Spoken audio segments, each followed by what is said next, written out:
तपाईँले देख्न सक्नुहुन्छ अहिलेको समयमा यो फागुन चैतको समयमा यो यहाँको पाखाहरू पखेराहरू उजाड हुँदै गर्दा पनि वन प्रशस्त मात्रामा भएको कारणले यताको क्षेत्रमा चाहिँ हामीले हरियाली नै देख्न सकिन्छ।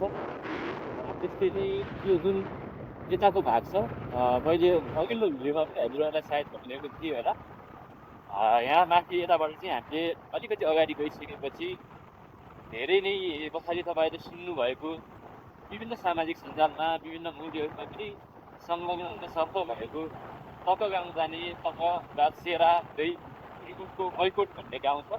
यहाँसम्म जाने बाटो माफ गरेर हामी चाहिँ मैकोट जाने बाटोलाई छोडेर मध्य पहाडी हाइवे नै भएर पूर्वको सदरमुकाम भनेको चाहिँ लुकिङकोटसम्म त्यसमा पनि नपुगेर हामी योभन्दा थोरै अगाडि काँक्री भन्ने ठाउँ छ।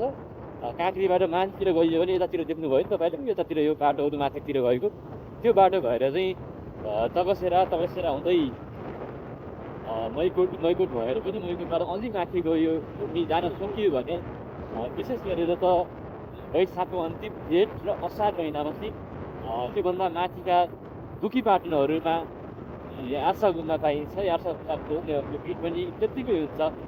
यो क्षेत्रका विशेष गरेर मैकोट हुकाम क्षेत्रका मानिसहरूले चाहिँ त्यहाँका सरकारी संस्था समेत बन्द गरेर 1 देखि 2 महिनासम्म चाहिँ पाटनमै व्यस्त हुने प्रचलन रहेको छ। विशेष गरेर सरकारी संस्था भन्नाले स्वास्थ्य र वडा कार्यालय जस्तो प्रशासनिक कार्य गर्ने कार्यालय बाहेकका जस्तो शिक्षा विशेष गरेर विद्यालयहरू नै बन्द गरेर यार्सा गुम्बा खोज्न जाने प्रचलन रहेको छ।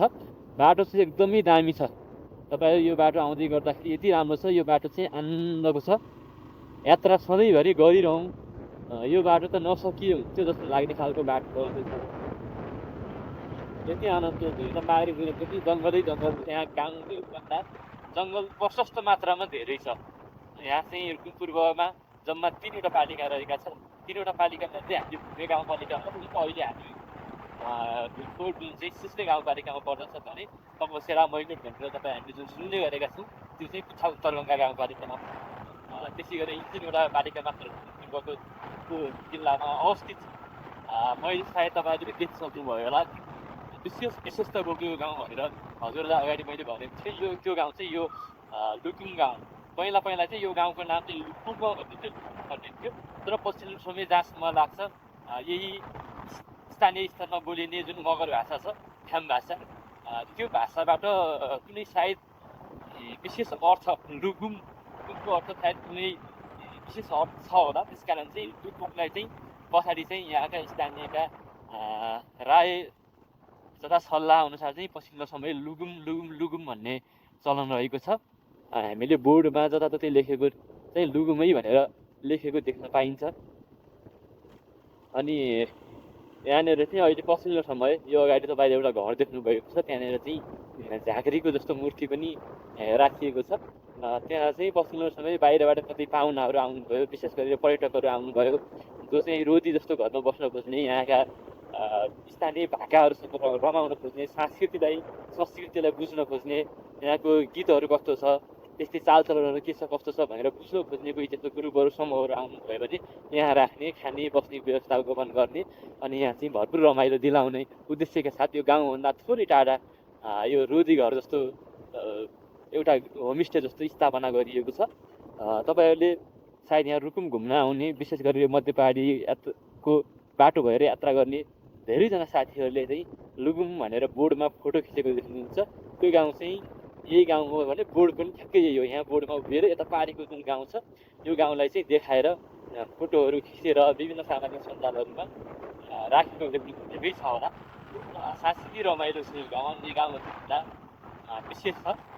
यसरी तपाईँले देख्न सक्नुहुन्छ। यहाँभन्दा तल चाहिँ स्कुल पनि रहेको छ र अहिले यति बेलाको समयमा यता यो साइडका चाहिँ पाखा पखेराहरू उजाड देखिएर पनि अब केही समयमै अब फागुन भर्खरै सुरु भएको छ। चैत सुरु हुँदै गर्दा वैशाख लाग्दै गर्दा वैशाख आधासम्म चाहिँ यहाँ लाली गुराँस फुलेर जुन सिमानाबाट लुकुङसम्म पुग्ने क्षेत्रमा बाटोमा चाहिँ लाली गुराँसहरू भएर एकदमै बनै रमाइलो विशेष आकर्षण देख्न पनि गर्न सक्छ।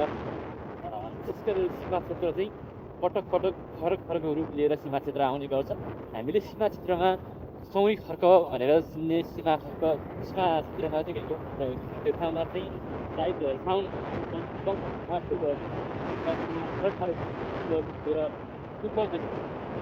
अब यो अहिले त्यति सुन्दर देखाएको हुन्छ। यहाँ चाहिँ चेकपोस्ट सिस्टम रहेको छ। यसरी गाउँहरू देख्न सक्नुहुन्छ।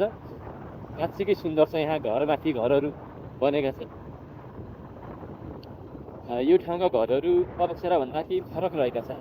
हामीले हेर्दा उस्तै लाग्यो तपाईँले, किनभने तकसेराको घरहरूमा के पाइन्छ भन्दाखेरि विशेष विशेषता भनेको एउटा व्यक्तिको घरको छाना अथवा तला हुन्छ, हामीले फ्लाइट भन्छौँ, माथिल्लो जुन टप हुन्छ त्यो चाहिँ अर्को घरको आँगन घरहरू थपेर, जस्तै एउटा फ्लाइटमा अर्को फ्लाइट थपेर त हामीले आर्थिक घरहरू भेलाट गरेको नि त्यस्तो सट्टा भन्छ। र त्यसो नभएर यहाँ चाहिँ के छ भन्दाखेरि एउटाको तल आँगन चाहिँ एउटाको छ, एउटा घर छ, त्यो माथि फेरि आँगन चाहिँ अर्कोको भइदिन्छ कि त्यस्तो